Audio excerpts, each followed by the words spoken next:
អស្ចារ្យគ្រូបង្វឹក Cambo Rapper ទាំង4រូបពួតដៃគ្នាចេញបទចម្រៀងរ៉េបបង្កើតប្រវត្តិសាស្ត្រថ្មីក្រោយដំណើរការប្រកួតកម្មវិធីប្រឡងចម្រៀងរ៉េប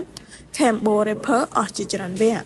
ពេលនេះគ្រូបង្វឹកទាំង4រូបនៃកម្មវិធី Cambo Rapper បានពួតដៃគ្នាច្រៀងបទចម្រៀងរួមគ្នាជាលើកដំបូងដើម្បីបង្កើតប្រវត្តិសាស្ត្រថ្មីក្នុងវិស័យចម្រៀងរ៉េប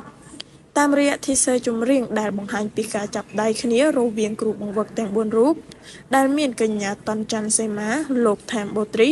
ប្រុសឡានិងលោកសង្ហាដែលបានបង្ហោះនៅលើ page ផ្លូវការរបស់ Cambo Rapper កាលពីម្សិលមិញនេះបានធ្វើឲ្យទស្សនិកជនជាច្រើនចាប់អារម្មណ៍ទាំងបទចម្រៀងនិង style នៃការតុបតែងខ្លួន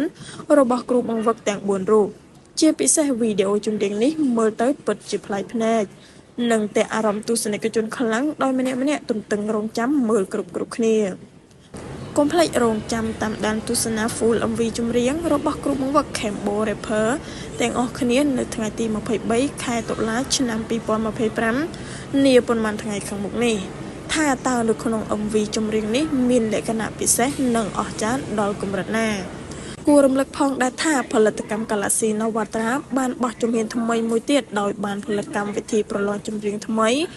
មួយដោយខ្លួនឯងដែលមានឈ្មោះថា Cambo Rapper និងចូលរួមសហការឧបត្ថម្ភដោយក្រុមហ៊ុនខ្មែរ Beverage បេក្ខជនដែលជាម្ចាស់ជ័យលាភីនិងក្លាយទៅជាតារាចម្រៀងកុងត្រានៅក្នុងផលិតកម្ម Galaxy Navatra ផងដែរចំណែកឯប្រាក់រង្វាន់គឺមានរហូតទៅដល់100 លានរៀលឯណោះ